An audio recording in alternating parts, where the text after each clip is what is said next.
hoy vamos a trabajar en el tema de la simulación de una órbita de dinámica orbital. Básicamente los principios para la simulación de la dinámica orbital, basados sobre todo en los conceptos de elementos orbitales. Entonces es muy importante, muy importante, tener muchísima claridad respecto a los elementos orbitales y qué representa cada uno y cómo trabajar con ellos. Entonces vamos a esto. La cuestión es que las herramientas de simulación típicamente, como les estoy diciendo, se basa en el uso de los elementos orbitales, y los elementos orbitales los actuales pueden ser obtenidos de los elementos de dos líneas, o los two-line elements, los TLEs, ¿verdad? Que explicamos la clase pasada, que los TLEs son brindados por NORAD, que es una organización de la Fuerza Aérea de Estados Unidos que utiliza radares para poder localizar todos los objetos, activos, no activos, basura, de todo, que tienen más de 3 centímetros de diámetro. De hecho, estamos hablando de los objetos, obviamente, que están alrededor de la superficie terrestre. Justamente ayer estaba viendo la noticia de que un lanzamiento de una cápsula en 1966 a la Luna hizo que un pedazo de cohete vacío, o sea, básicamente un tanque de combustible vacío, que fue lanzado después de la Luna, ¿verdad? Porque simplemente era una de las etapas que iba antes de la cápsula como tal, entró en una órbita solar y que después el Sol fue generando radiación solar, y esa radiación solar hizo que la órbita del objeto se acercara a la Tierra, y hace como el año pasado el objeto pasó relativamente cerca de la Tierra, lo localizaron, le pusieron un nombre, pensaron que era un objeto artificial, pero después se dieron cuenta que la órbita era una órbita igual a la órbita de los planetas, entonces les pareció bastante raro, y con ciertos elementos se dieron cuenta que el elemento por la radiación solar había sido movido y se había acercado a la Tierra, y era un pedazo de cohete.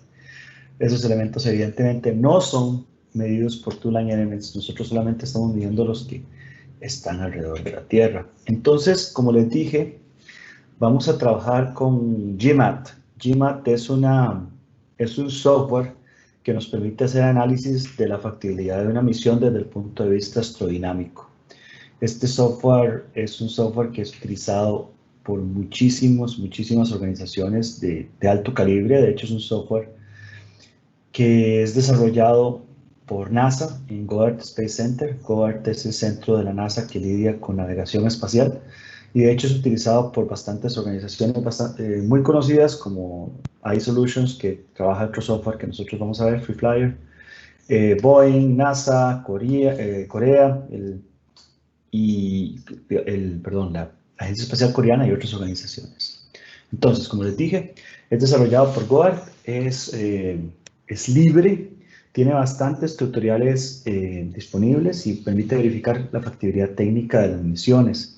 Entonces vamos ya directamente a el tema y vamos a trabajar con los argumentos con los que nosotros hemos estado trabajando, con las cosas que nosotros aprendimos. Entonces, lo primero es tomar en consideración que la Tierra tiene un radio de 6.371, porque recuerden, y esto es muy importante, cuando se dan los radios, cuando se dan las medidas con las que nosotros estamos trabajando, siempre se asume que las distancias son las distancias al centro del objeto que estamos gravitando, no la distancia a la superficie. Entonces, muchas veces, en lenguaje coloquial o en la descripción de una órbita, puede ser que nosotros digamos esta órbita está a 400, 500, 600 kilómetros sobre la superficie terrestre, pero cuando nosotros hacemos los cálculos, tenemos que tomar en consideración el radio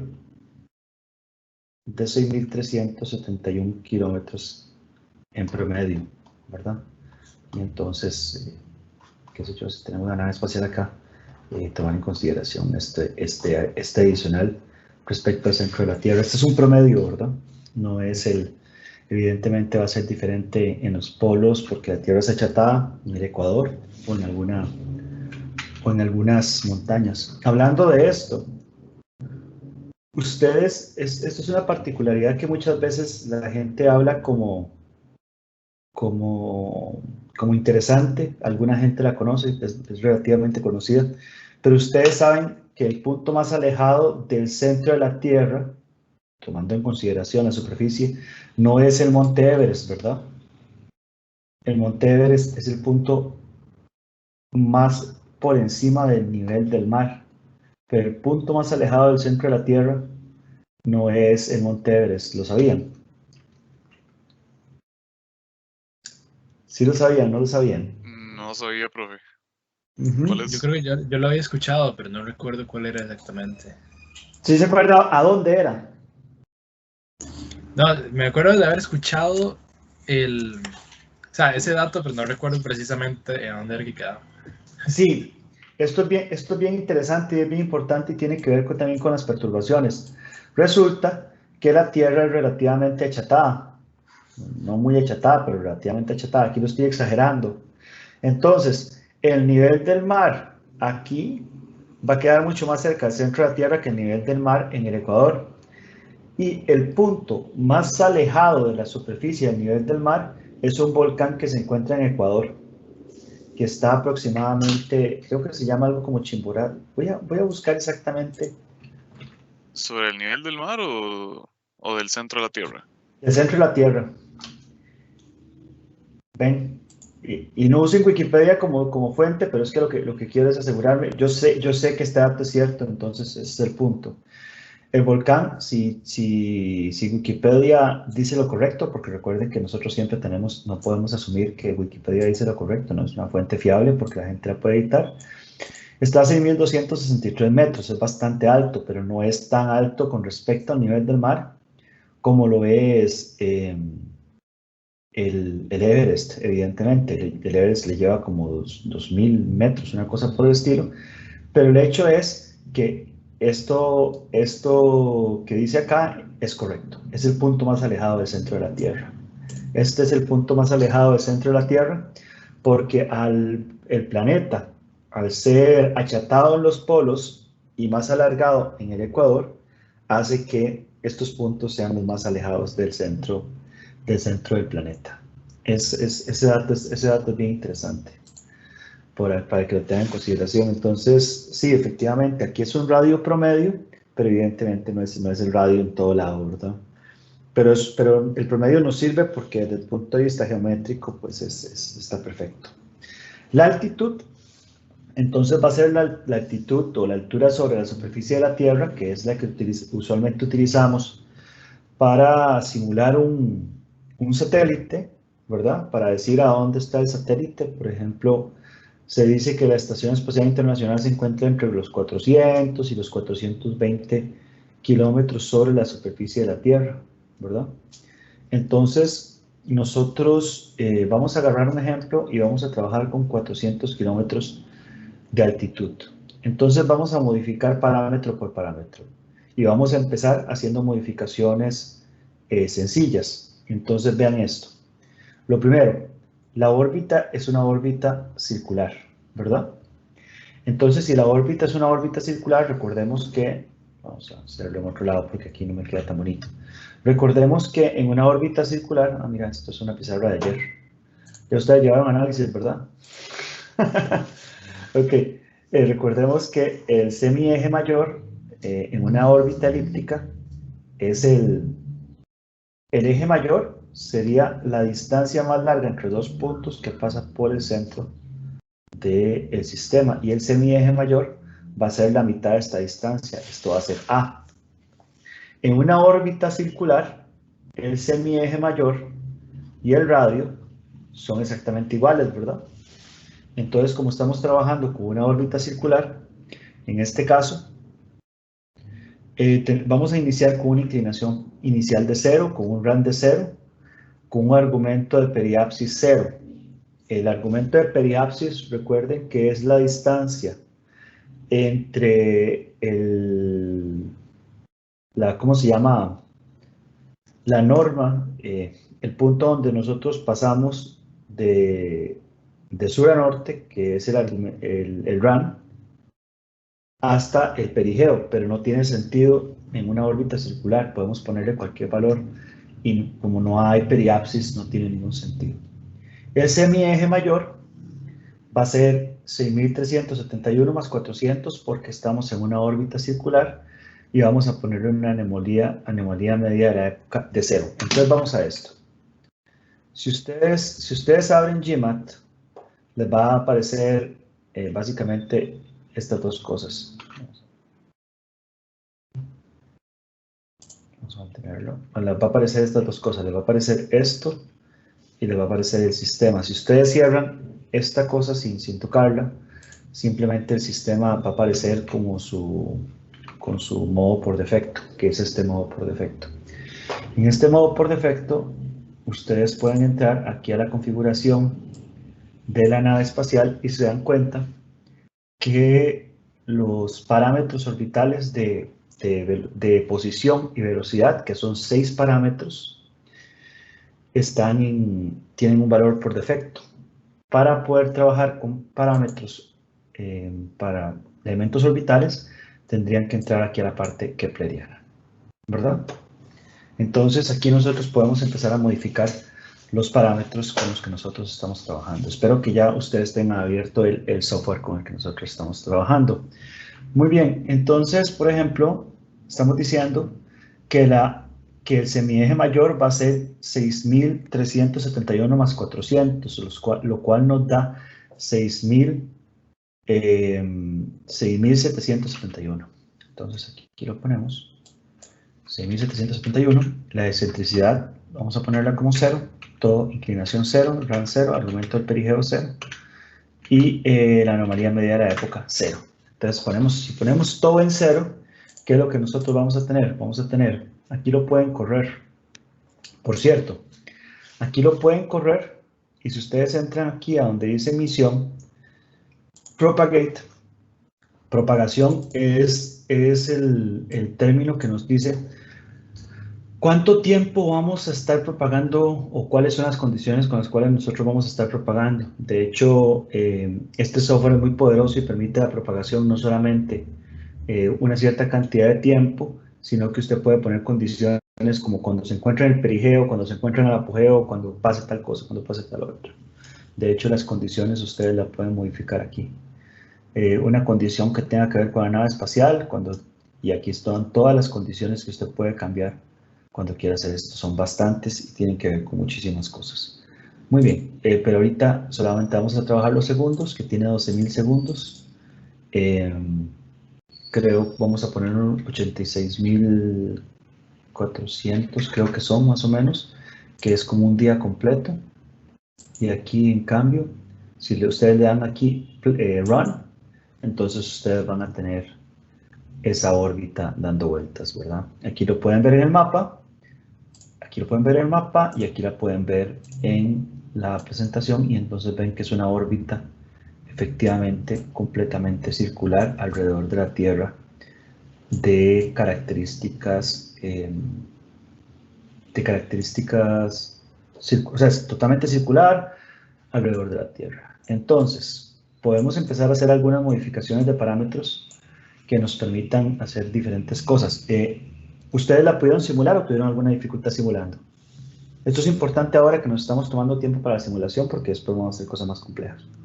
Profe, en la parte de propagación, ¿dónde fue que entró? Aquí donde dice misión, lo ve aquí arriba que dice resources, hay un tab que dice misión, ¿lo ven? Ok, ¿y ahí cuál era el valor que...? Propagación, yo aquí puse 86.400 porque dice default spacecraft elapsed seconds, quiere decir cuántos segundos vamos a correr esto, 86.400. Ok, y en default SC los parámetros era 6.771 y lo demás en 0. Sí, exactamente. Aquí tenemos la 6.771 porque esto nos va a permitir una órbita de 400 kilómetros sobre la superficie terrestre. Okay, pero ya. Perfecto, gracias por preguntar. ¿Alguna otra pregunta? Ok, Entonces, ustedes ven que esta simulación ya se hizo, ¿verdad? Debe ser una simulación completamente circular, ecuatorial. Y aquí, con esta parte de animación, que eventualmente les puede servir a ustedes, por ejemplo, para mostrar, en el proyecto final, la animación les puede servir a ustedes para mostrar cuál es la órbita de su satélite, ¿verdad? Aquí lo pueden poner la animación y le pueden bajar la velocidad de la animación para que muestre el satélite dando vueltas sobre la Tierra o cosas por el estilo, si ustedes quieren animar la misión en la que ustedes están trabajando. Entonces, por ejemplo, esta es animación, ¿verdad? Esto va a correr la última misión que ustedes le configuraron. O sea, si ustedes le configuran de nuevo la misión, pero le ponen animación, va a correr la misión anterior, no la misión que en este momento están trabajando. Muy bien. Dicho esto, ahora, por ejemplo, si nosotros empezamos a modificar simplemente un parámetro como la inclinación, por ejemplo, le ponemos un 45, entonces ustedes van a ver cómo esa órbita ahora no está pasando por el ecuador, sino que tiene 45 grados. Como el RAN es de 0, entonces la ascensión sobre el nodo right ascension of descending node, ¿verdad? La ascensión de norte a sur, nosotros estamos pasando inmediatamente por el eje X. Ahora, si ustedes ven esta órbita que se ve aquí, en este caso, la órbita va variando un poquito, no está siendo perfecta, ¿verdad? La razón por la que esta órbita no está siendo perfecta es porque este simulador, a pesar de que nosotros estamos trabajando con muchísimas cosas, este simulador en la parte del propagador tiene la configuración de diferentes modelos. Por ejemplo, aquí nosotros podemos utilizar radiación solar, podemos utilizar un modelo atmosférico aquí donde dice Default Propagation en propagaciones, pero tiene un grado 4 en el modelo de gravedad de la Tierra. ¿Qué quiere decir esto? Esto es importante. Cuando en ingeniería espacial se modela un planeta, si nosotros estamos trabajando con un grado 1, se modela el planeta como si fuera un círculo, como si fuera una esfera perfecta. El grado 2 es el hecho de que se considera el achatamiento de los polos y la expansión en el ecuador. Grado 3 es otro nivel de consideración, grado 4 es otro nivel de consideración y así por el estilo. El hecho es que como nosotros estamos considerando una Tierra que no es perfectamente esférica en el modelo, entonces estas órbitas como tales no son órbitas keplerianas. No son órbitas keplerianas porque van modificando el valor de su nodo de ascensión. Si ustedes se dan cuenta, el RAN, ¿verdad? Voy a llamarlo RAN de ahora en adelante porque así es como se le llama y todos lo conocemos así. El RAN es el que va haciendo que en el mapa una órbita no pasa exactamente siempre por el mismo lugar. Entonces, de hecho, si ustedes modifican el RAN, la órbita se mueve para la izquierda o se mueve para la derecha. El asunto es que obviamente en el mapa la órbita se va a ver modificada porque la Tierra también va dando vueltas.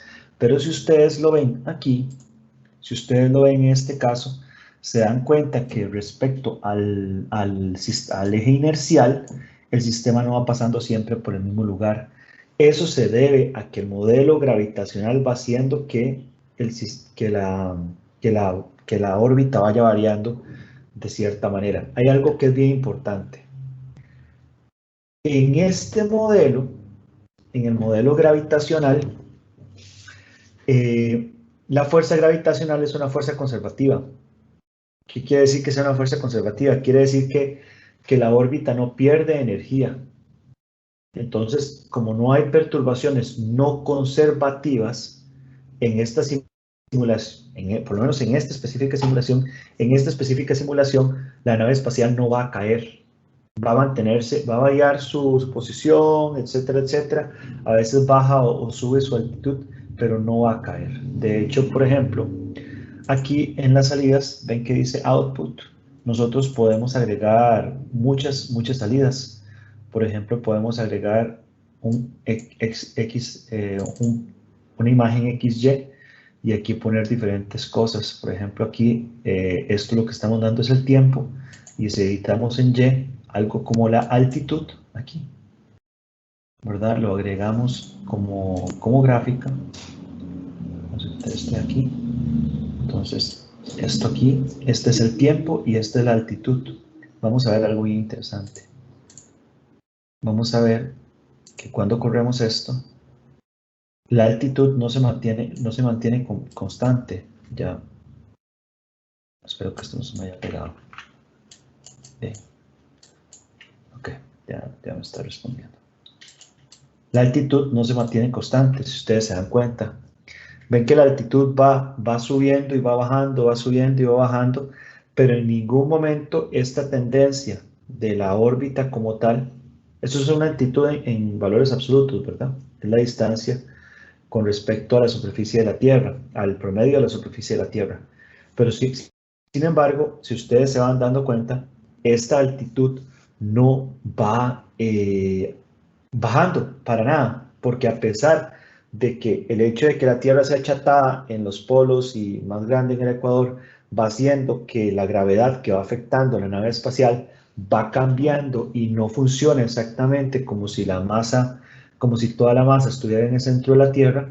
Al ser una fuerza conservativa, la nave espacial como tal al final no va a perder altitud y nosotros podemos simular esto por un poquito más de tiempo. Vamos a ponerle aquí no segundos, sino elapsed time default spacecraft. Vamos a ver, aquí está. Elapsed days. Aquí está. Entonces vamos a agregarlo como elapsed days, no como elapsed seconds. Entonces aquí le ponemos en días y vamos a ponerle, qué sé yo, unos 10 días. Ok. Entonces si corremos esto de nuevo, nos va a dar la órbita como tal, pero en días. Estas cosas van a variar, van a subir, van a bajar, pero el sistema se va a mantener a una altitud constante básicamente.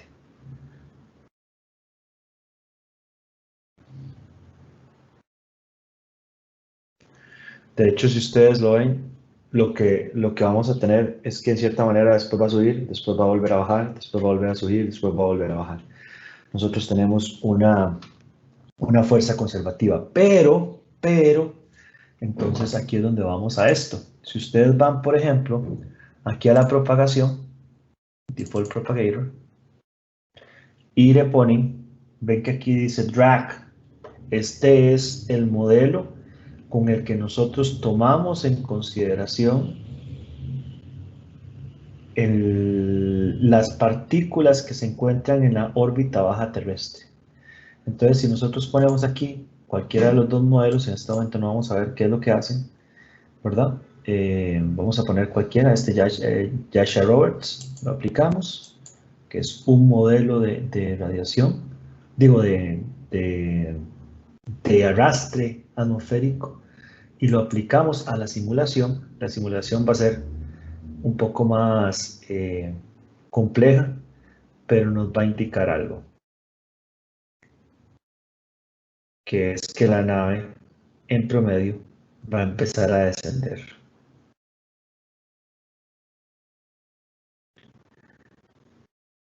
Y esto es la manera en la que ustedes pueden verificar, por ejemplo, la vida útil de una nave espacial que no tiene un sistema de propulsión, porque pueden predecir de cierta manera más o menos cuando una nave con ciertas características orbitales va a caer.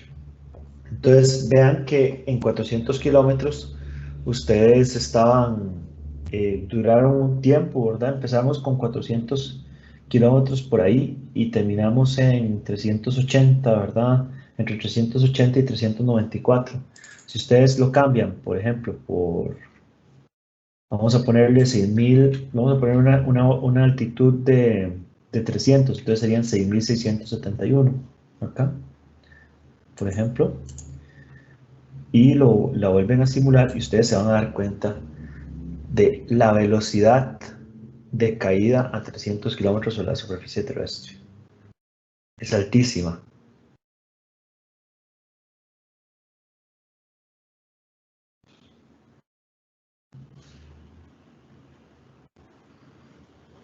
¡Pum!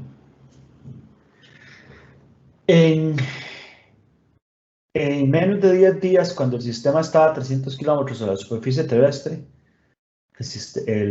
la simulación nos hizo hacer que el sistema cayera a tierra, porque ya llegó a 100 kilómetros y ahí básicamente la atmósfera hace que el sistema se queme.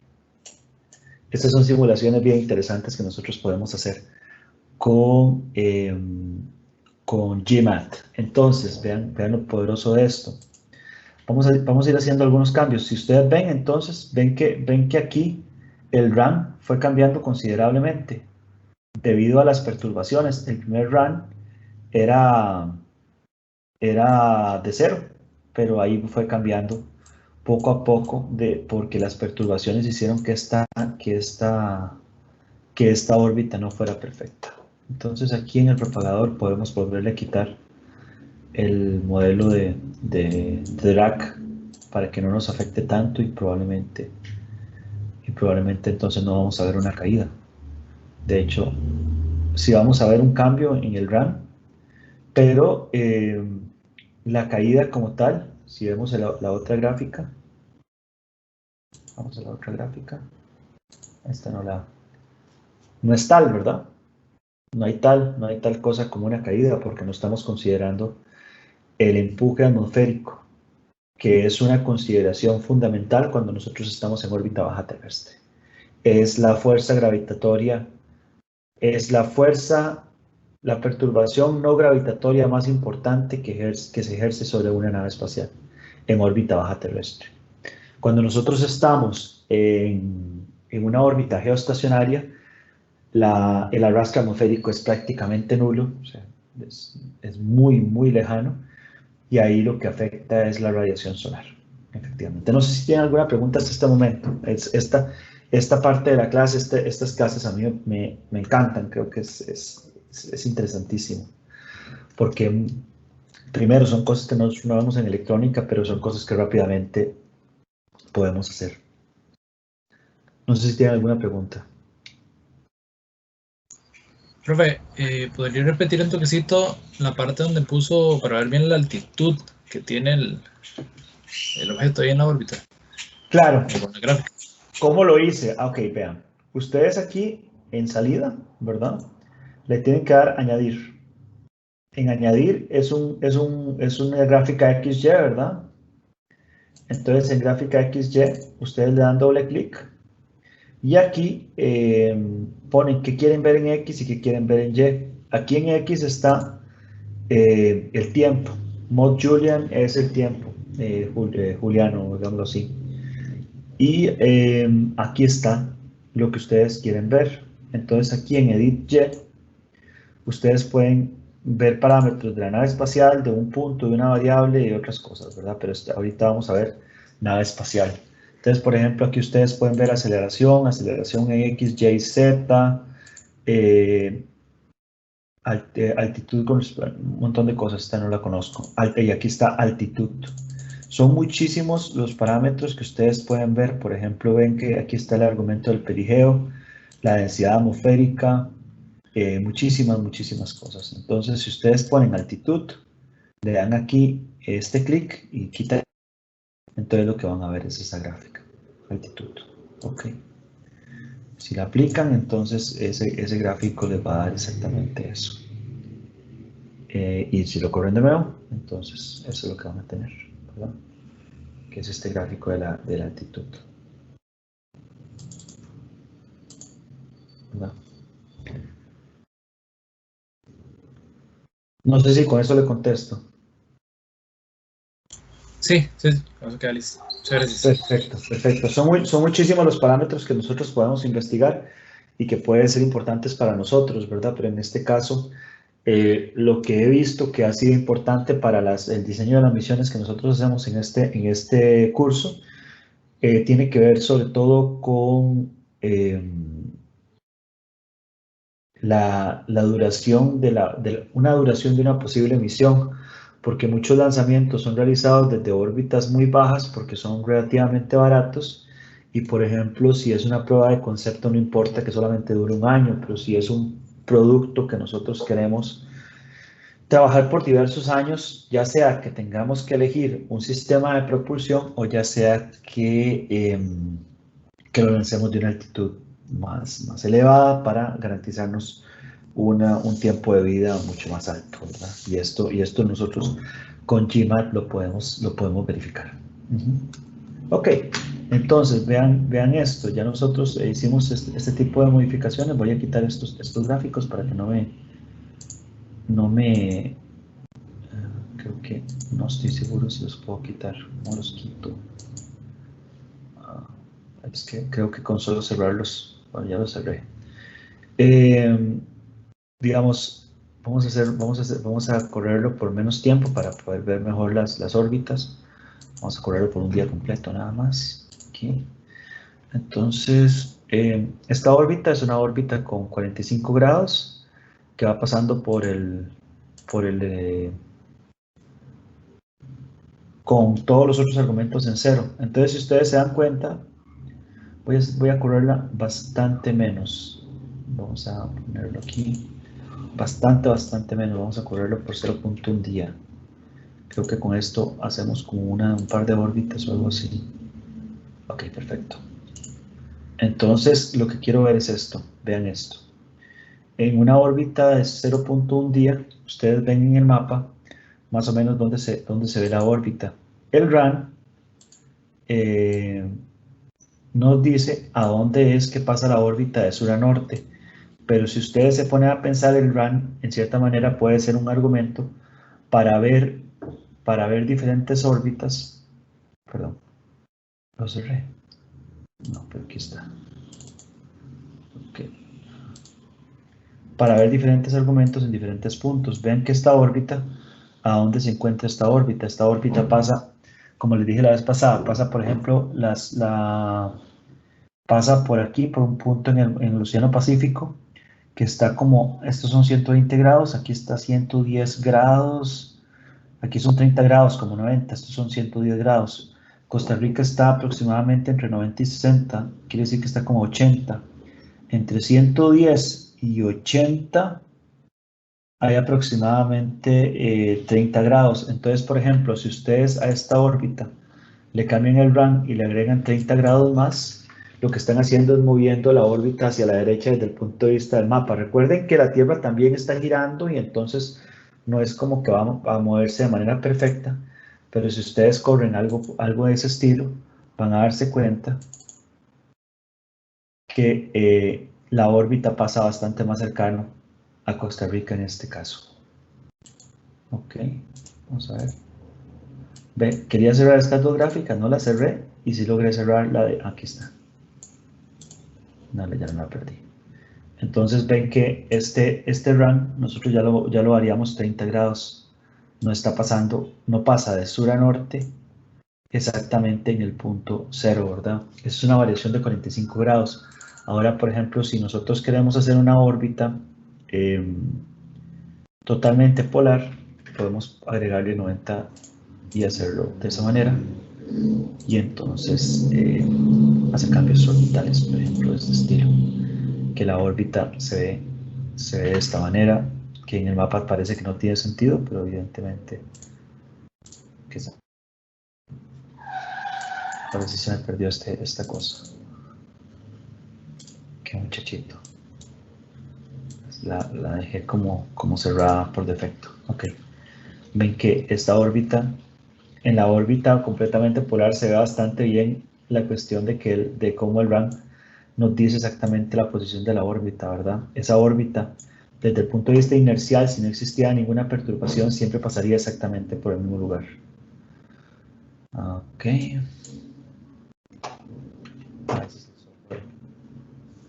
Puedes dar algunos problemitas. Ok.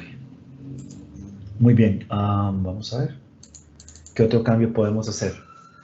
El argumento del perigeo no tendría ningún sentido si, si tenemos una órbita completamente circular, ¿verdad? Podemos cambiarlo como sea y eso no tiene ningún, no hace ninguna diferencia.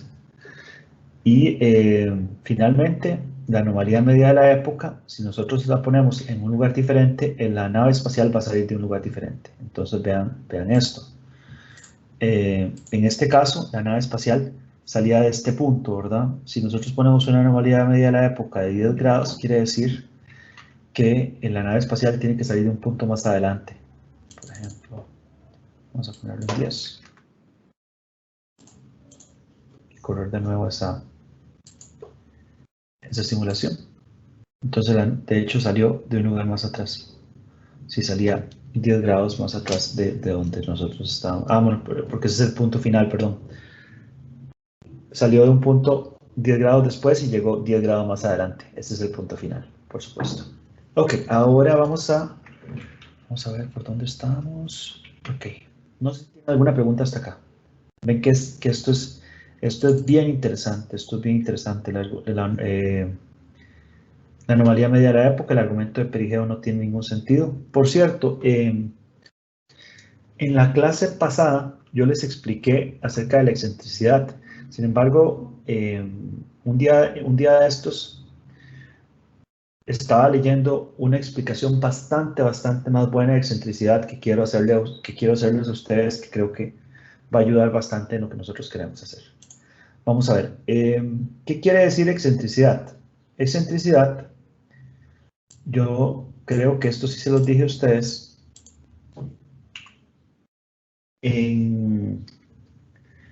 En una órbita hay dos puntos que se llaman los puntos focales o foci en inglés.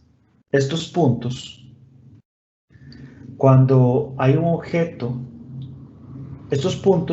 bueno, lo primero que es importante, estos dos puntos, esto sí se los expliqué, la distancia de cualquier punto de la órbita a estos dos puntos sumada, digamos si esta fuera la distancia A y B, A más B es siempre constante. Eso es importante. De hecho, esto es una descripción de Kepler. La segunda cosa que es importante es que el objeto que se está, perdón, de Kepler, sí, de Kepler, el objeto que se está orbitando siempre está en uno de esos puntos focales, foci, ¿verdad? Y la excentricidad se mide. ¿Cómo? Ustedes miden la distancia entre estos dos puntos focales, digamos que va a ser una distancia d, y después miden el tamaño del semieje mayor. Entonces, que sería, perdón, el eje mayor, que sería 2A, ¿verdad? Porque el semieje mayor es A, eso sería 2A. No sé, vamos a llamarlo S.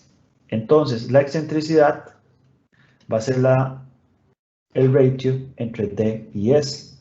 Evidentemente, si T es 0, ¿verdad? Que es cuando los dos puntos focales están juntos, entonces la excentricidad es 0. Y así por el estilo.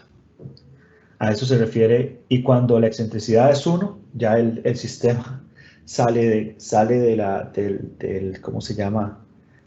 Del elipse y sale fuera del espacio, ¿no? A eso se refiere exactamente el concepto de excentricidad. Entonces, si nosotros queremos agregarle algún tipo de excentricidad para poder observar, por ejemplo, la variación del argumento del perigeo, vamos a poner una excentricidad de 0.2, digámoslo así, vamos a ver si esta se nota lo suficiente. En este caso estoy bateando. Ok, vamos a ver dónde está mi otra gráfica que ahora se me perdió. Por aquí está. Ok. Esta esta excentricidad no me está permitiendo, tiene un semieje mayor muy pequeño y está haciendo que nosotros caigamos en la Tierra y esto no es bueno. Vamos a modificar el valor de la altitud bastante. Vamos a poner una altitud de unos 10.000 kilómetros y eso sí nos va a permitir hacer algo decente. Okay. De hecho no. Sí, ven. Esta excentricidad nos permitió, lo ven de esta manera. De hecho el tiempo es muy poquito.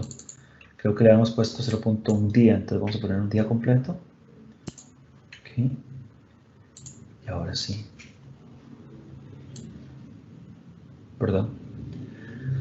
Recuerden que como el argumento del perigeo, vamos a cambiarlo a una órbita de 45 grados. Perdón, aquí 45. Recuerden que como el argumento del perigeo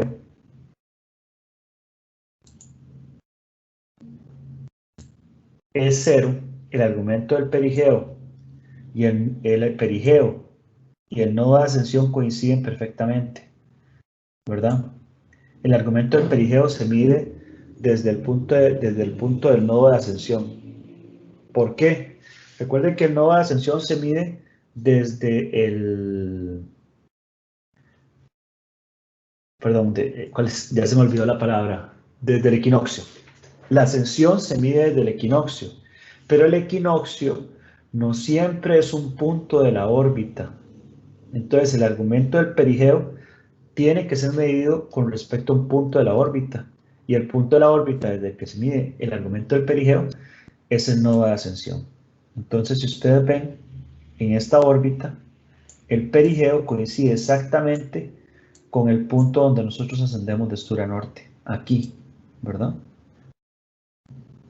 Si nosotros ponemos entonces el argumento del perigeo 180 grados, el apogeo coincidiría con el nodo de ascensión. Entonces hagamos eso. El argumento del perigeo lo vamos a poner en 180. ¿Ok? Y vamos a ver. Ahora, el punto de ascensión coincide con el apogeo. No sé si esto está completamente claro o si tuvieron alguna dificultad en hacer alguna de las cosas. Lo estoy haciendo muy rápido. Creo que tal vez lo estoy haciendo muy rápido. Pero es seguible, es manejable. Los conceptos están quedando claros.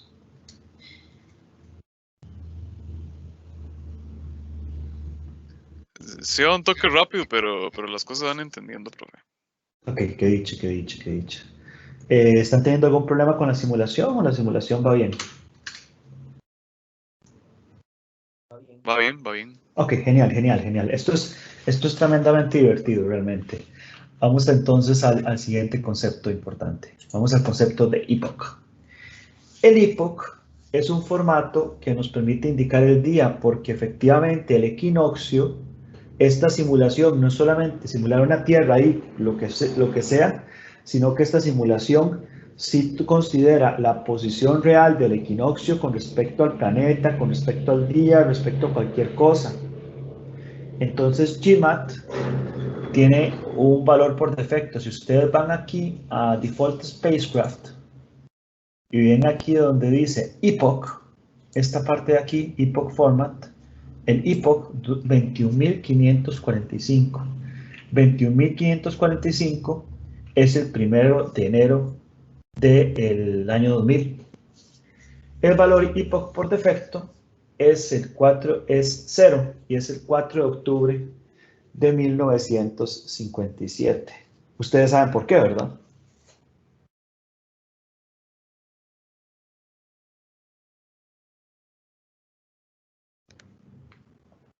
¿Saben por qué, verdad? Lo del Me Sputnik acabo de... profe, yo no. Entonces acá está sapeado, ¿verdad? Y se me regó el batido por hacer esto. Perdón. Es el día en que el Sputnik se puso en órbita. Entonces, si nosotros, por ejemplo, ve que esta presentación la hice el 9 de septiembre de 2020. Si nosotros quisiéramos ubicarnos en hoy, que sería, por ejemplo, how many days, 1st of January 2000 today. Entonces, sería... no me lo está diciendo. How long ago? Ok, aquí está. Este es. Aquí está, días. 7.727 días. A partir del 1 de enero del 2000. Entonces tendría que sumarle a 21.545.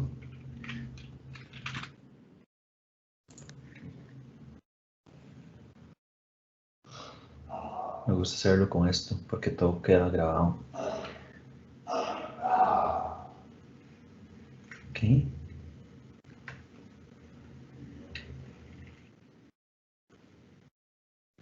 ¿A dónde estás, calculadora? Ok. Entonces, el 1 de enero del 2000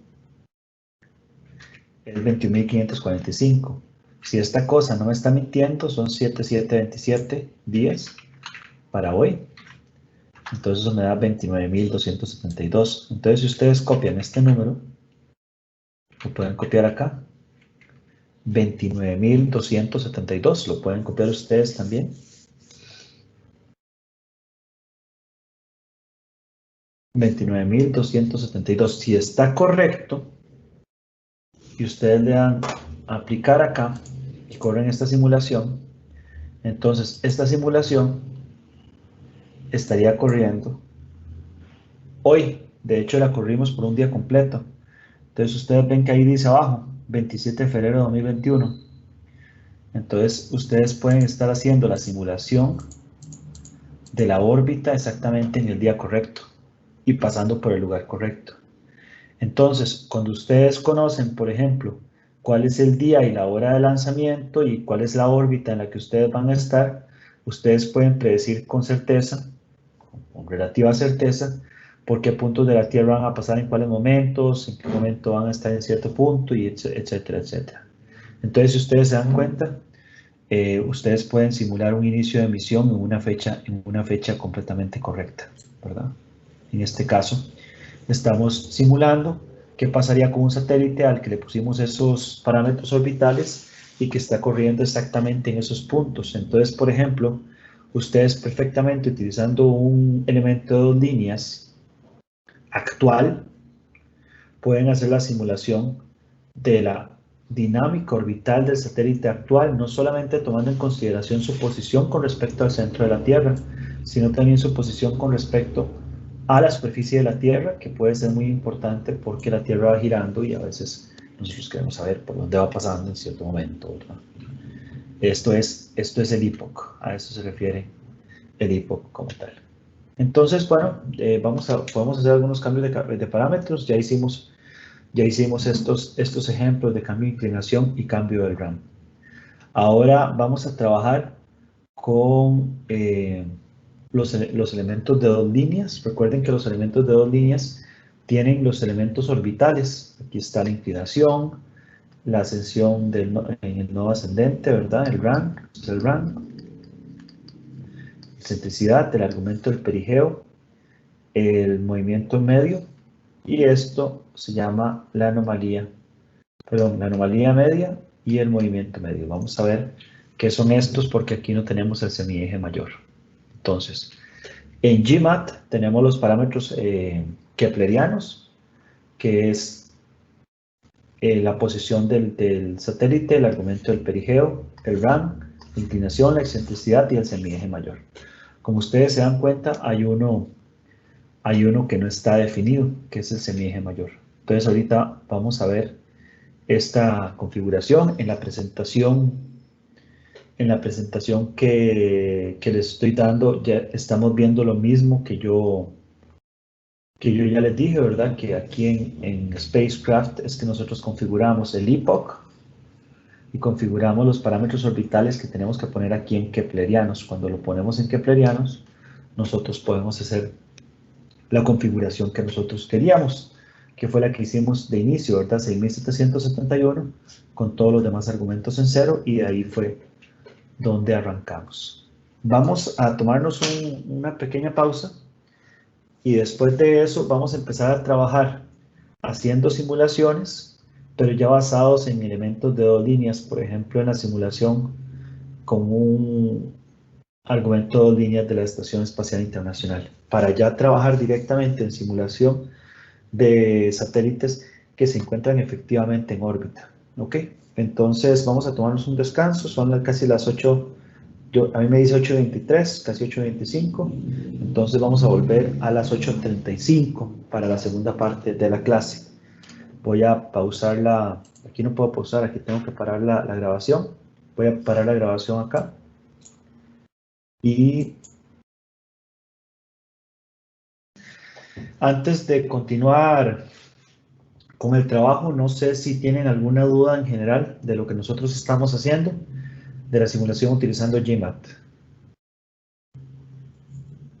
Sí, con este software se pueden simular, digamos, propulsiones en algún momento de la misión.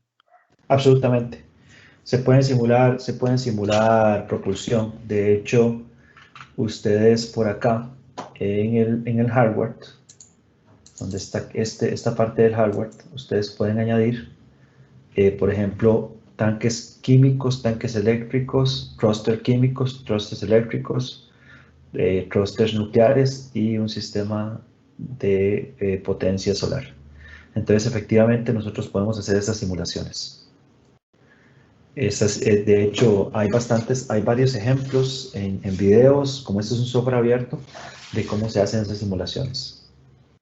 Profe, y digamos, para especificar el hardware de un CubeSat, ¿cómo se haría? ¿Se tendría que poner, digamos, un modelado de la masa o se modela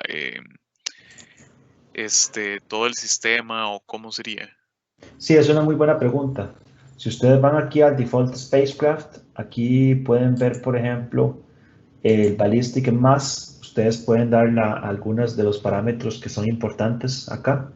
Por ejemplo, la masa Dry Mass, que es la masa sin el propelente. El coeficiente del drag es básicamente el efecto que tiene la superficie, dependiendo del material con el que ustedes están trabajando, respecto a la atmósfera. Eso es una característica del material. El coeficiente de reflectividad tiene que ver con la radiación solar. Y aquí está el drag area. El drag area es básicamente, en la mayoría de las simulaciones, y un software como GMAT llega hasta ese punto, es el hecho de que ustedes consideran que el área, digamos, si esta es la velocidad de la nave espacial, el área que está sometida a la superficie es, digamos, un área en específico, o que hay un valor promedio de arrastre atmosférico, que es el que está sometido a la superficie. Digamos, si ustedes tienen algún tipo de orientación, ustedes van a saber cuál es el valor. Ahora, con el arrastre atmosférico, de hecho, justamente la mayor parte de las investigaciones lo trabajan como un área constante para hacer la simulación. Pero justamente en mi tesis lo que yo hago es utilizar la variación del área que está sometida al arrastre atmosférico, de hecho. Pero sí, esto lo puede hacer de manera básica, sobre todo, vamos a ver, para determinar que una misión es posible. Por ejemplo, si ustedes quieren simular si cierta propulsión les permite a ustedes mantener un satélite en órbita con cierta cantidad de propelente o cosas por el estilo, lo pueden hacer aquí. Si ya quieren hacer cosas más avanzadas, nosotros también vamos a poder utilizar un software que se llama FreeFlyer. FreeFlyer es un software todavía más avanzado, porque GMAT es un software para simular solamente la dinámica. FreeFlyer es un software bastante más avanzado que nos permite simular la misión como tal. Y el software de hecho en este momento tengo que pedir la licencia porque acabamos de entrar al nuevo semestre. Este software nos permite para universitarios pedir una licencia del semestre completo.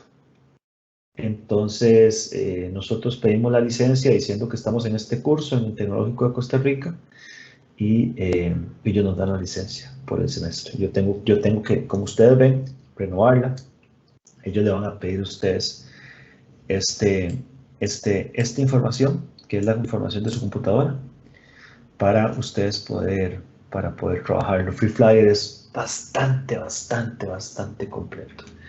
Free Flyer y STK son softwares que son muy completos para simular la misión como tal, toda, pero requieren licencia, pero en la versión universitaria nos permite trabajar todo el semestre con esa licencia.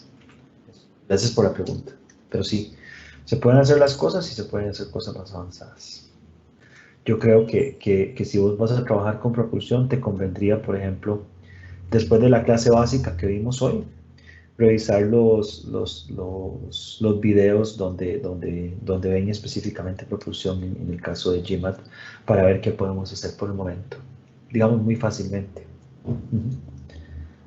Muy buena pregunta. Profe, por vida. Gracias. ¿Alguna otra pregunta?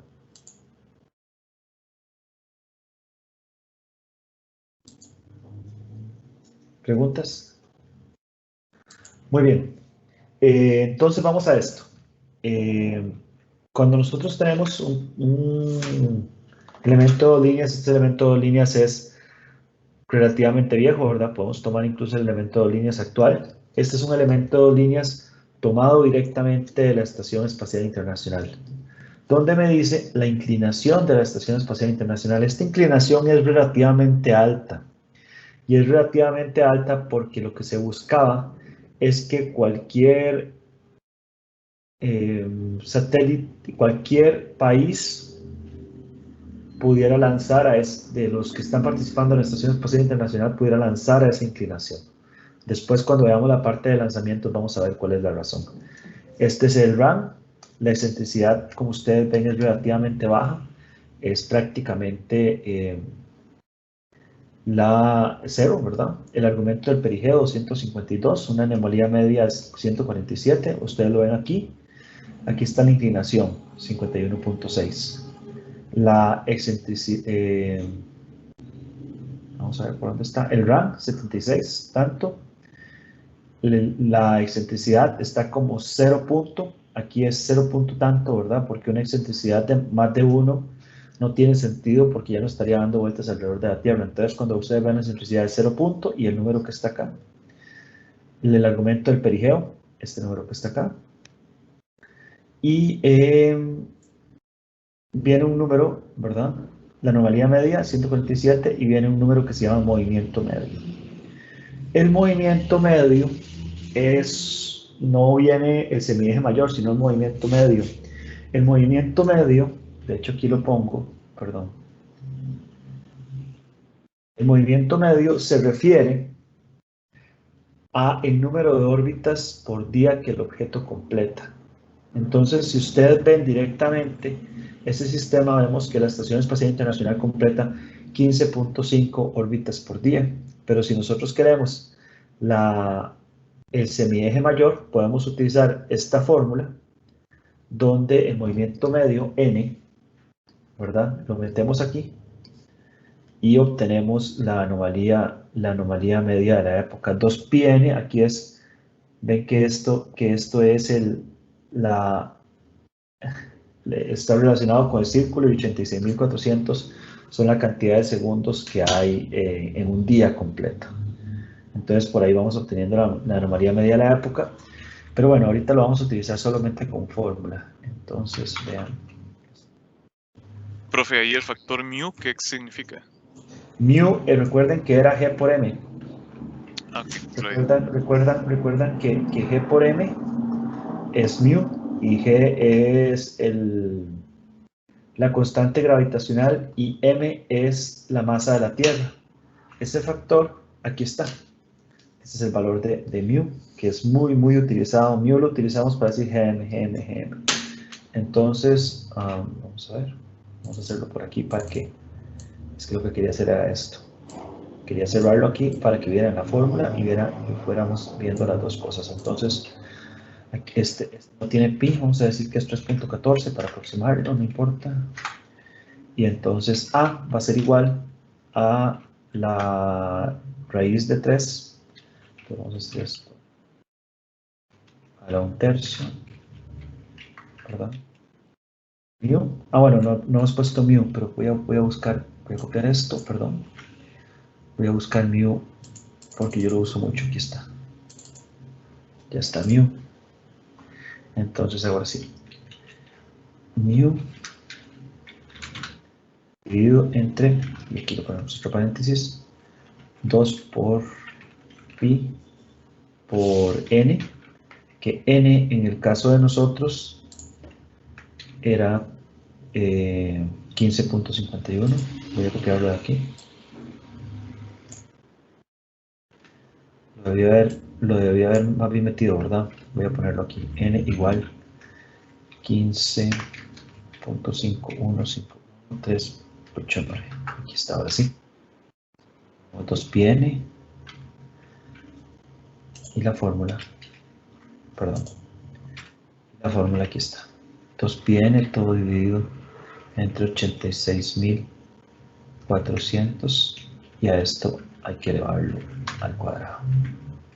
Y nada más cerrar esto aquí para que esto está ahí. Y aquí me da la anomalía media de la época, que es 6.792.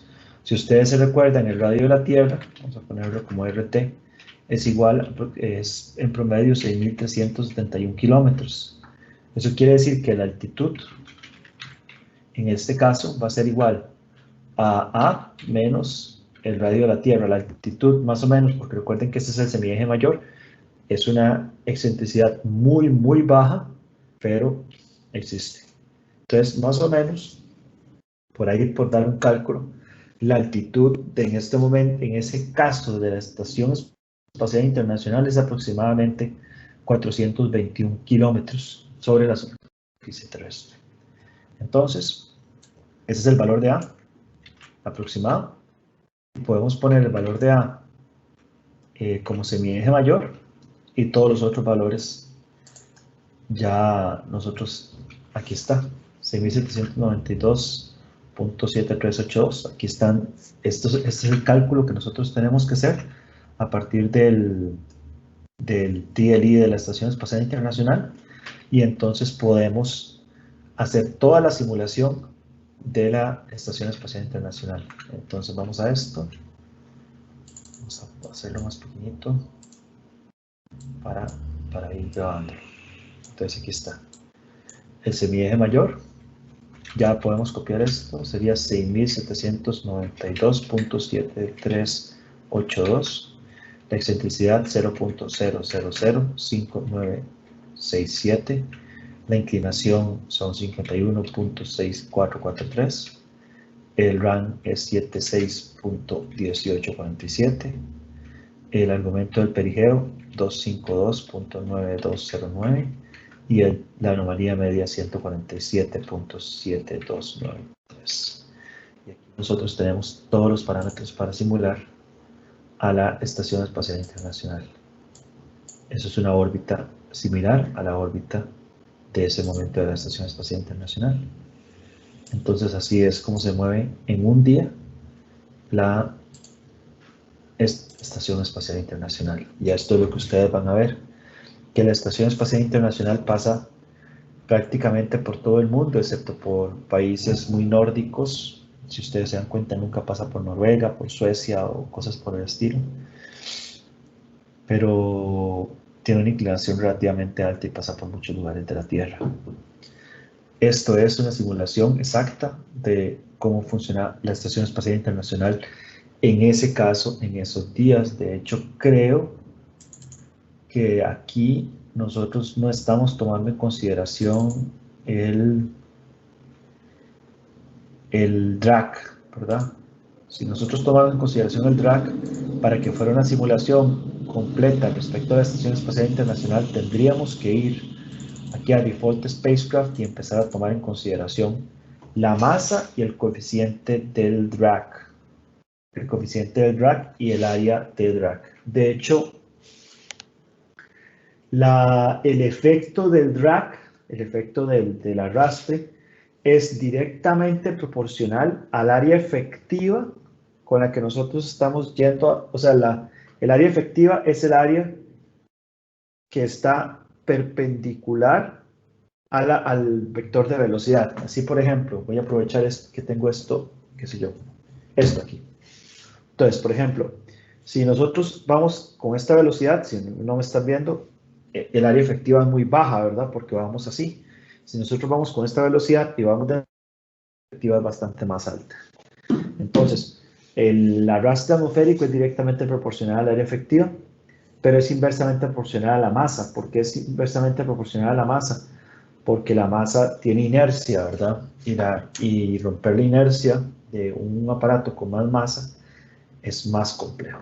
Entonces, la Estación Espacial Internacional tiene una área relativamente alta, pero a la vez tiene una masa relativamente alta. De hecho, hay un estudio en los 80s de una persona que revisa todo el arrastre atmosférico de la Estación Espacial Internacional.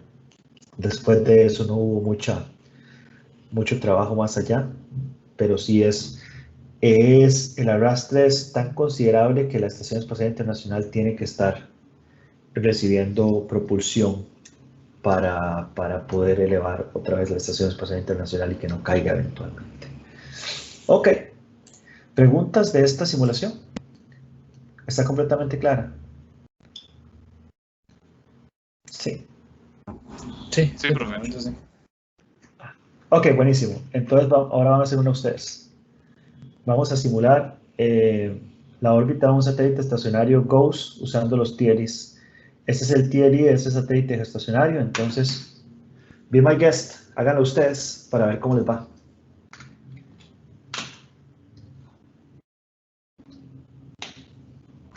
Aquí estoy yo. Voy a tratar de no regalar el partido otra vez encima. Eso va a ser gracioso cuando esté en YouTube. El profesor se riega batido encima en una clase.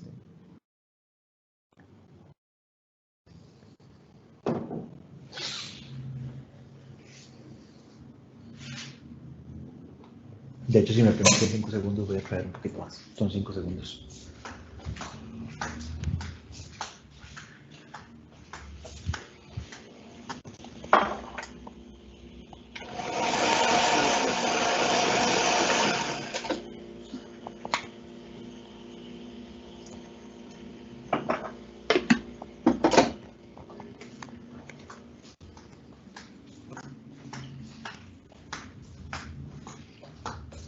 Bueno, creo que duré más de 5 segundos, pero aquí estoy.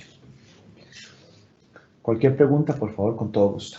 Profe, ¿consideramos el Epoch o No, por ahora default? no consideren el EPOC, trabajenlo como default. Es nada más una simulación como de la órbita para que puedan ver las órbitas como tal.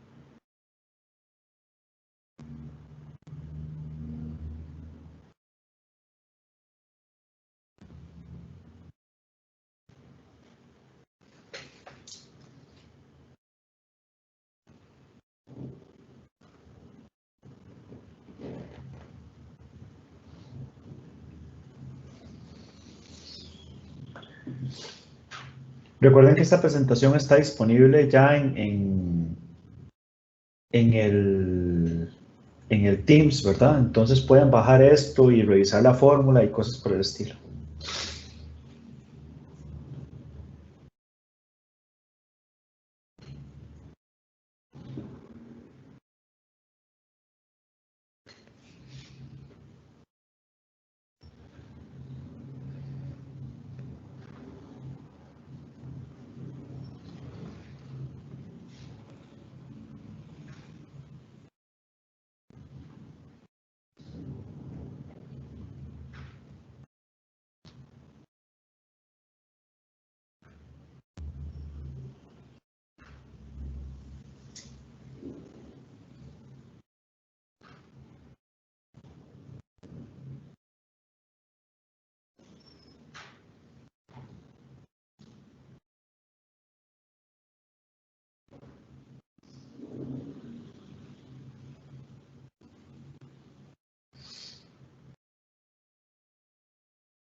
Profe, el dato del movimiento medio es ese 1 punto y ese montón de dígitos, ¿sí? Sí, y que dice que me lo pregunta, porque usted sabe por qué tiene sentido eso, ¿verdad? Recuerde que el movimiento medio es la cantidad de veces que le damos nosotros vuelta a la Tierra por un día. Si esto es un satélite geoestacionario, quiere decir que el satélite está dándole la vuelta a la Tierra prácticamente a la velocidad en que la Tierra da una vuelta sobre sí misma. Entonces es un día también. O sea, conforme la Tierra da una vuelta, el satélite da una vuelta también. Entonces por eso dura prácticamente un día. Por eso es un número 1.00 tanto. Tiene sentido, ¿verdad? De hecho. Por cierto, este satélite es geosincrónico, no geoestacionario. Geoestacionarios son solamente si el satélite se encuentra por encima del ecuador. Porque si se encuentra por encima del ecuador, siempre va a estar sobre el mismo punto. Siempre, siempre, siempre, siempre. Pero si es geosincrónico, puede tener una cierta inclinación. Y ahorita van a ver cómo se ve.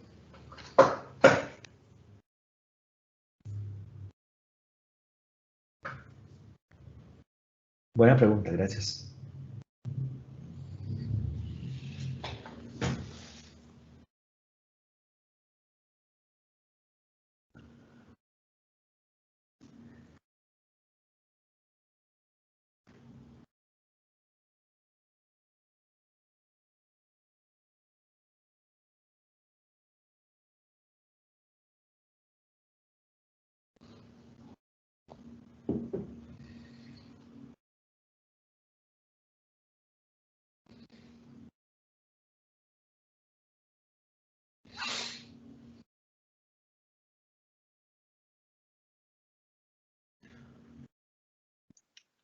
Bueno, ya tenemos monitoreado Indonesia.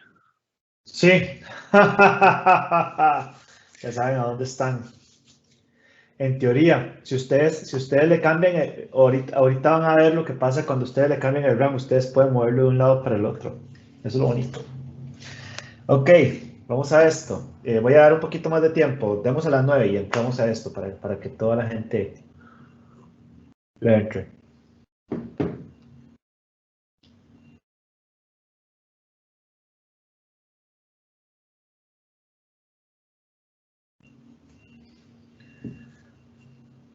Sí, a las 9, exactamente.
Buenos días, profe.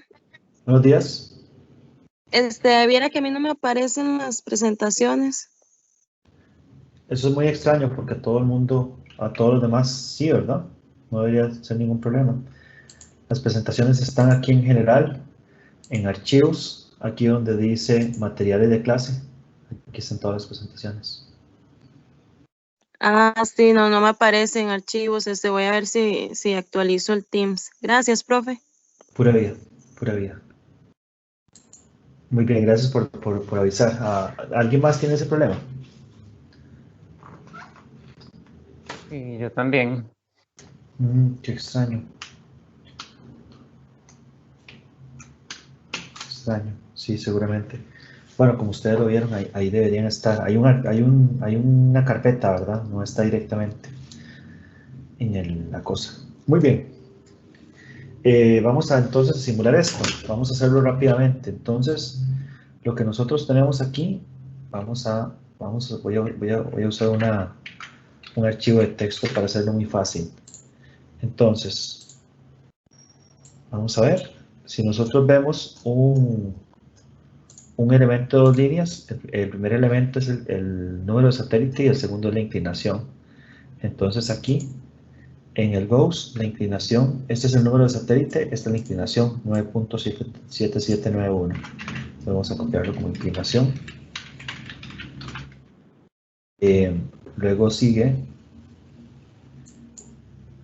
después sigue el RAN, Right Ascension of Descending Node.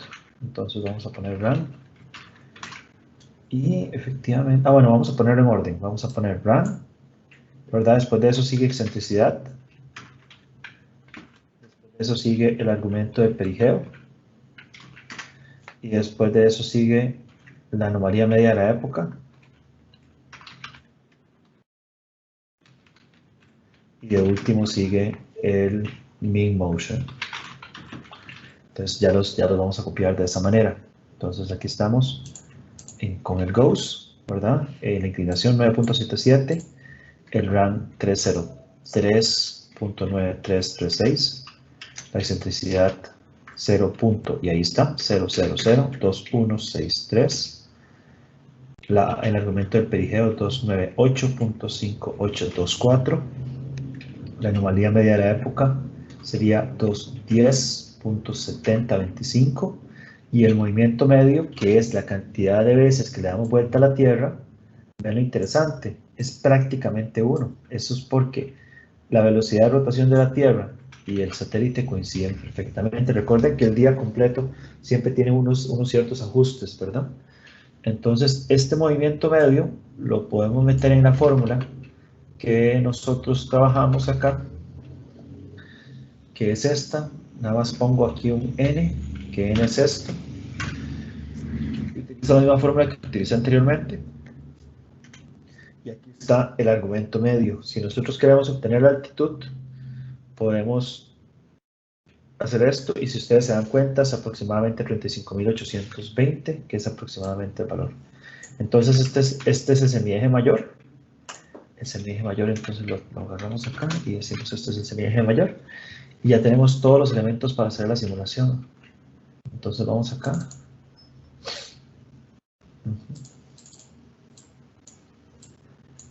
Y aquí tenemos todos los elementos para hacer la simulación. Semieje mayor, que es este de acá. Semieje mayor, excentricidad.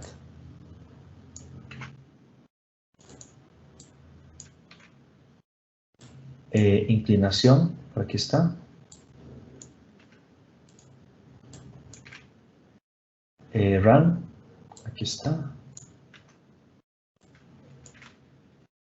Y argumento del perigeo, aquí. Y la anomalía media de la época, acá. Entonces con esto, creo que como yo modifiqué el epoch, puede ser que me lo mande a algún lugar diferente, pero si nosotros simulamos esto, nos vamos a dar cuenta que ese satélite básicamente está, como estaba diciendo José María, dándole vueltas a Indonesia, ¿verdad? De hecho, es perfectamente una pregunta que puedo hacer en un examen. Creo que aquí está la misión, propagación, que estamos un día, vamos a hacerlo 3 días, porque solamente Da una vuelta. De hecho, vamos a hacer esto para que vean. Aquí está la órbita. Si ustedes apretan el botón derecho y lo arrastran hacia afuera, pueden hacer esto, ¿verdad? Por aquello de que no sé. Si ustedes se dan cuenta, en la animación, ustedes ven como el satélite y la Tierra coinciden en un día que dan vuelta. O sea, el satélite desde el punto de vista del marco de referencia inercial se ve perfectamente que está en órbita, pero desde el punto de vista de la proyección de la superficie, ustedes ven que ese satélite está en una órbita geosíncrona, que es esto, ¿verdad? Que está básicamente estacionario, pero sube y baja en un punto.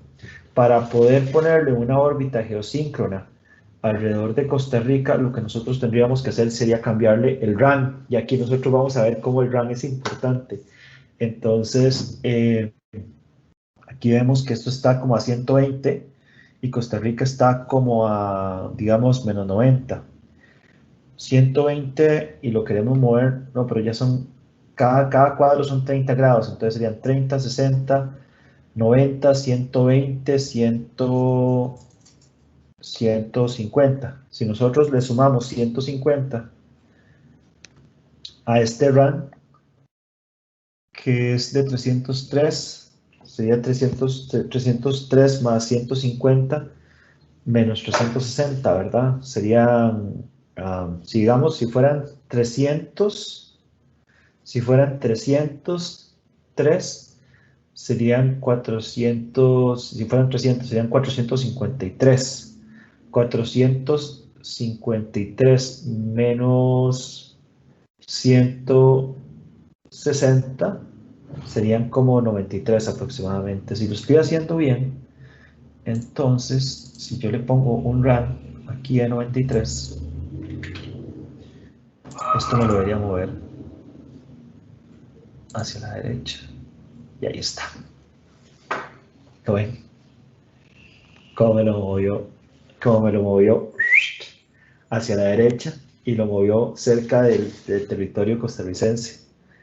De hecho, Indonesia y el territorio costarricense, ustedes saben que hay un punto de Indonesia que es el punto más lejano de Costa Rica. Si ustedes revisan cuál es el punto más lejano de Costa Rica e Indonesia, son las antípodas.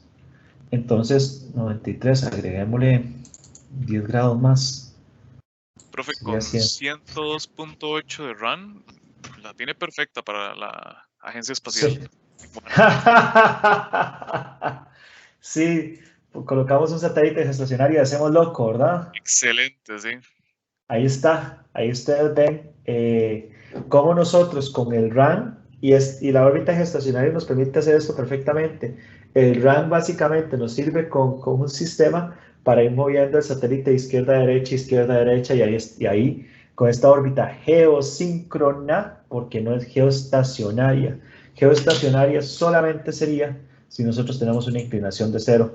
Tengo que hacer todos los cálculos porque no estoy seguro que todos los demás argumentos me permitan geoestacionaria, pero si yo le pongo una inclinación de 0, esta órbita va a ser prácticamente geoestacionaria.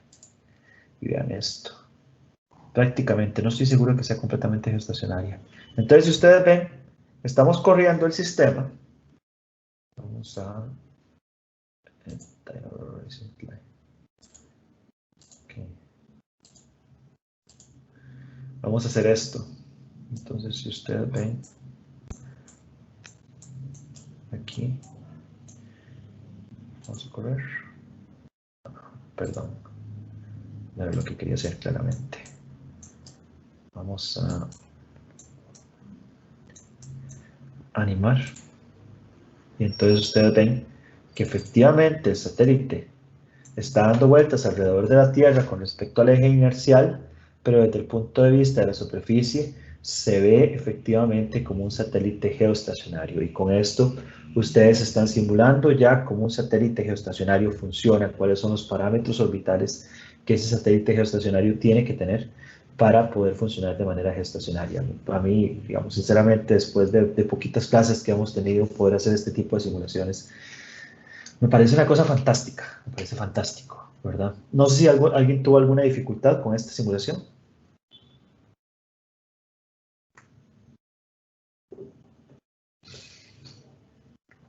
La pudieron hacer bien.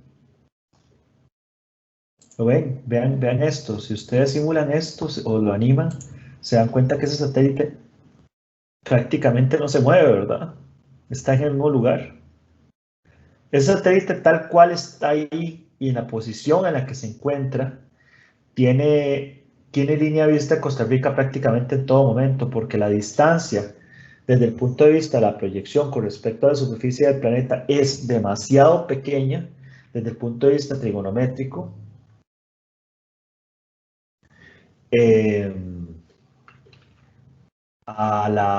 Por ejemplo, a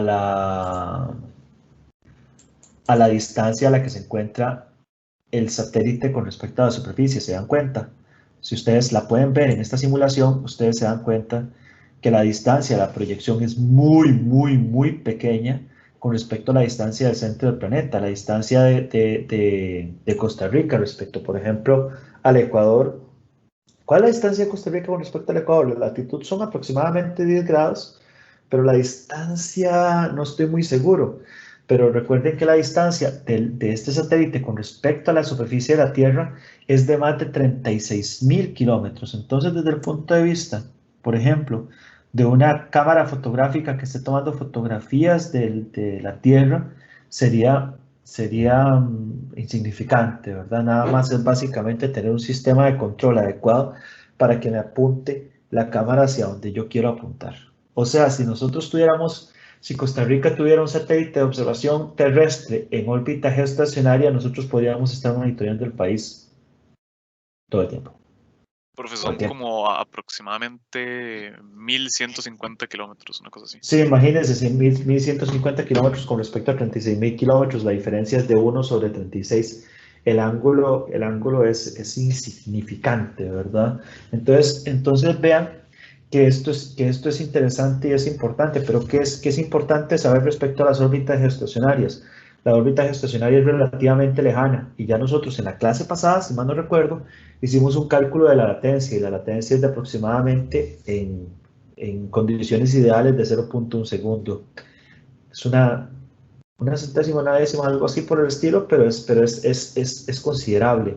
Y desde el punto de vista de la fotografía, estamos hablando de tomar fotografías a 36.000 kilómetros sobre la superficie terrestre. Es una fotografía a 36.000 kilómetros sobre la superficie terrestre. Para tener algún nivel de resolución decente, tendríamos que tener una cámara hiper especializada. Entonces, por ejemplo, si nosotros no tenemos que estar todo el tiempo, sino cada cierto tiempo pasando sobre la Tierra, puede ser mucho más favorable estar en una órbita baja que nos permita pasar cada cierto tiempo y tomar las fotografías a 400 kilómetros, no a 36.000, ¿verdad? Nos permite, por ejemplo, puede ser más barato una constelación de 5 satélites a 400 kilómetros que tome fotografías que un solo satélite a 36.000 kilómetros. De hecho, puede ser bastante más barato una cosa de la otra. Pero eso es bien interesante. Ok, ya se nos está terminando el tiempo, pero tengo un ejercicio más que nosotros podemos hacer muy rápidamente. Este es el último TLE de el Irazú. Voy a hacerlo rápidamente para enseñarles algo que ya nosotros vimos en esta clase. Entonces, por ejemplo, si ustedes quieren pueden ir haciéndolo conmigo. Esta es la inclinación. Voy a ponerlo por aquí. El RAM. Ven que hacer esto con orden nos puede ayudar, por ejemplo, en una simulación. La excentricidad hay que ponerle un 0 punto, ¿verdad? 0 punto esto. Aquí estamos con el argumento del perigeo. La anomalía media de la época. Esta. Y la anomalía media, que es esta. 16.3. Esta es la cantidad de veces que el satélite Irazú dado vueltas alrededor de la Tierra. Ven que es un número muy interesante. Entonces, si yo agarro este número y lo meto en el sistema como un n es igual a este número, y después utilizo esta fórmula y me da 6.572. La altitud, la última altitud con la que Irasu se midió fueron 201 kilómetros. Ese fue el último TLI de satélite. Si usted lo agarra acá, puede verlo aquí, y entonces lo tiene acá. Vamos a hacer una simulación rápidamente. Entonces aquí está.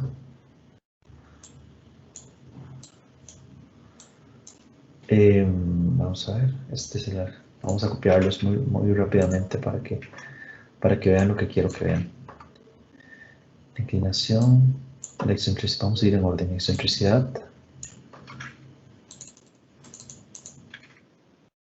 inclinación, que si ustedes se dan cuenta, la inclinación es la misma de la Estación Espacial Internacional prácticamente, porque el satélite fue lanzado de la Estación Espacial Internacional. El RAN, el argumento del perigeo, que es este, y la anomalía media, que es esta.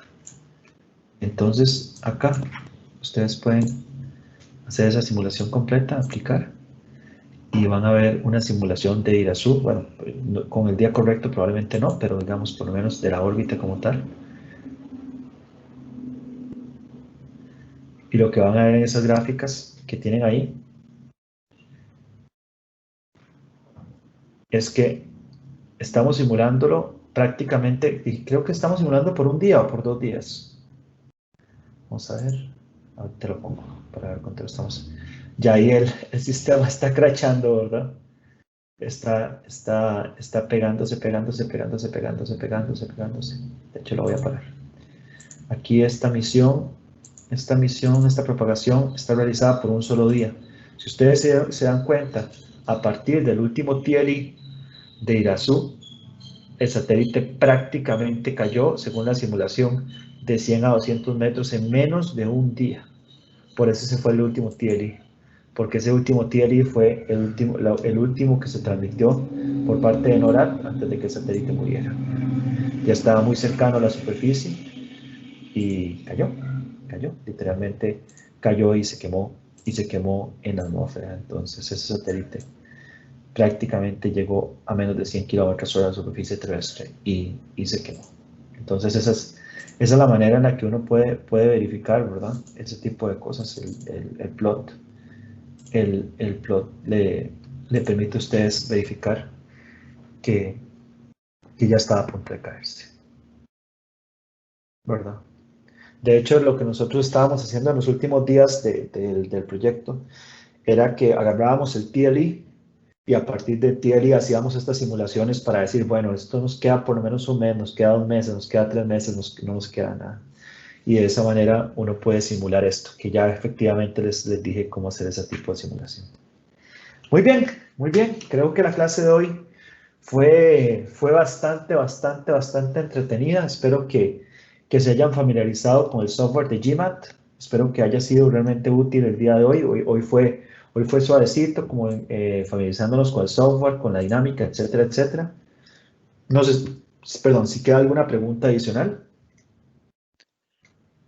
Profe, sí, no sé si una pregunta, una curiosidad, ¿cómo hace uno para que NORAD le esté monitoreando ese, digamos, el objeto? ¿Uno le avisa y este es el nombre para que le pongan el tag o...? No, NORAD lo hace por defecto. NORAD, cualquier objeto que tenga más de 3 centímetros de diámetro le pone un tag. Ellos por defecto lo hacen. Y de hecho NORAD, la mayoría de las cosas que está monitoreando son basura. Entonces, Claro. por ejemplo, vamos a ver si lo logramos ver. Entonces, ¿cómo se identifica cuál es el satélite de la misión de uno, digamos? Ellos identifican los satélites cuando son lanzados rápidamente. Y ellos dicen que son, por ejemplo, vean esto es una maravilla, el Celestial Orbit Visualization. Ustedes entran aquí y aquí esta visualización de órbita de Celestial está basada en la información de NORAD. Entonces, aquí ustedes van a ver, cuando vean los satélites, perdón,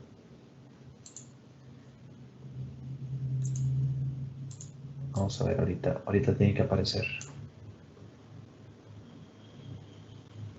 Creo que está durando un poquito. Porque el sistema... Ahí está. Entonces ustedes aquí pueden ver todos los objetos identificados. Y si ustedes le dan clic a cualquier objeto, el objeto va a decir qué es. ¿Verdad? Aquí dice, ve, le dimos clic a un Starlink. Eso sí es una coincidencia. Bueno, con la cantidad que hay, profe. No, pero respecto a Azura, hay mucho. Entonces ven aquí el selected, aquí está, ellos le dicen que es de apogeo, perigeo, Starlink, International Designation. Entonces usted va a saber qué es cualquier cosa. Entonces, por ejemplo, vamos a darle clic a otra cosa. El que seleccioné ahí es, si ustedes ven aquí, dice SL16 DEP. Esto muy probablemente es debris. ¿Lo ven acá? Que dice debris. Entonces, por ejemplo, aquí en Search, esto es una maravilla. Ustedes pueden hacer, aquí está el objeto más viejo de la historia que todavía está dando vueltas. Es el Vanguard 1. El Vanguard 1 está muerto y fue lanzado por Estados Unidos. Y aquí están los pedazos de cohete cuando se lanzó el Vanguard. Ve que dice Vanguard 1 y Vanguard 2, Vanguard RB, Rocket Body, Dead. De hecho, el Vanguard 1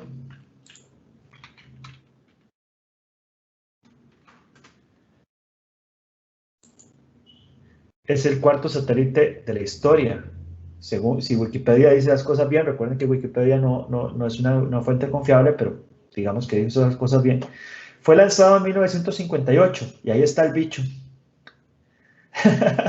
El parámetro orbital de este sistema es, semieje mayor tiene 8.620 kilómetros y tiene una excentricidad muy baja. Entonces, la altitud del perigeo son 654 kilómetros y el apogeo 3.900. Por eso es que esa altitud a ese sistema, el Vanguard 1 todavía se encuentra en órbita, porque es demasiado alto y los parámetros son demasiado bajos. Si ustedes ven en esta página de CellStrack todavía le permite, está actualizada. Ahí van ustedes viendo cualquiera de los satélites que se encuentran en el espacio, pedazos de basura o lo que fuera. De hecho, creo que Starlink no es tan difícil de ver, porque vean esta constelación. Son constelaciones que están en la misma órbita, que solamente están separados por el argumento medio de la época.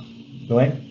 Ven esta línea de satélites aquí completa. Esto definitivamente es una constelación.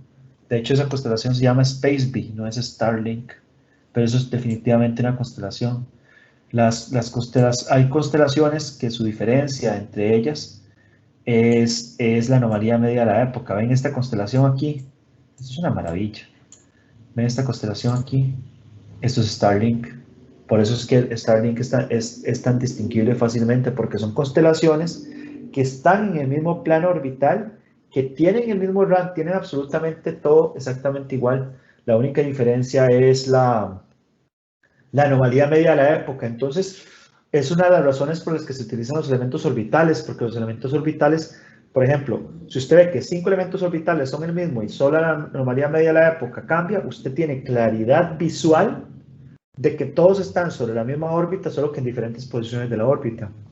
Si lo que cambia es el rango, entonces están en órbitas en diferentes puntos y así por el estilo, ¿verdad? Entonces, ahí ustedes pueden ver con CellStrack cosas como Starlink y cosas por el estilo. Podemos ver qué está pasando, quién está encima de nosotros en este momento. Bueno, me pasé un poquito. Aquí hay alguien pasando por nosotros encima que se llama un flock, no sé qué, y ese flock es un satélite activo, ¿verdad? Profe, una curiosidad. Ajá. Busqué sobre Space Bee y al parecer es una constelación de picosatélites que de hecho se denomina Swarm, más bien. Es una colmena de satélites. Ajá, sí. De hecho, El tamaño de un disco duro, de hecho. De hecho, el flock que acaba de pasar es un satélite de Planet Labs. Los satélites de Planet Labs, esta constelación de Planet Labs es una constelación de satélites que está tomando constantemente fotografías de la Tierra, y son satélites de este tamaño, son satélites de 30 por 10 por 10. Y la constelación de Planet Labs es la constelación que más rápidamente puede tomar fotografías de cualquier punto de la Tierra. Estos son los Flock. Ese es el satélite que estamos viendo por encima de Costa Rica. Es parte de la constelación de Planet Labs. Y si ustedes ven, este Flock acaba de pasar por aquí, y este otro que viene por acá puede ser otro, bueno, este es Starlink. Por aquí probablemente vamos a encontrar otro Flock o cosas por el estilo, sobre la misma línea orbital. Pero si ustedes se están dando cuenta, ya Starlink tiene satélites, y probablemente si ustedes estuvieran conectados por internet con Starlink, ese satélite sería con el que ustedes estarían operando en este momento. Es fascinante. Muy bien, muy bien. Creo que hoy le sacamos bastante el jugo a la clase. En la próxima clase nosotros vamos a empezar a experimentar también con GMAT, pero ya vamos a ver cuáles son las velocidades con las cuales nosotros nos podemos mantener en órbita, y además cómo nosotros podemos cambiar de una órbita a otra, cuál es el procedimiento para cambiar de una órbita a otra. Y de hecho, desde el punto de vista funcional, en la siguiente clase lo que nosotros veríamos serían los lanzadores. Los lanzadores básicamente es un sistema, desde el punto de vista del satélite, que pone a un aparato en órbita. Entonces vamos a ver cambios de órbita y después cómo llegar a la órbita. Esa es la idea de las próximas clases. Sin más, porque yo creo que ya los que tienen clase a las 9:30 tienen que conectarse a otra, vamos a dejar la clase por aquí. Si hay alguna otra pregunta la vemos en la próxima clase. Creo que hoy fue de muchísimo provecho. A mí estas clases me encantan porque son muy visuales, y si a la gente le gusta la parte espacial, aprender este tipo de cosas es maravilloso. Entonces, muchísimas gracias a todas y todos. Voy a dejar de grabar en este momento.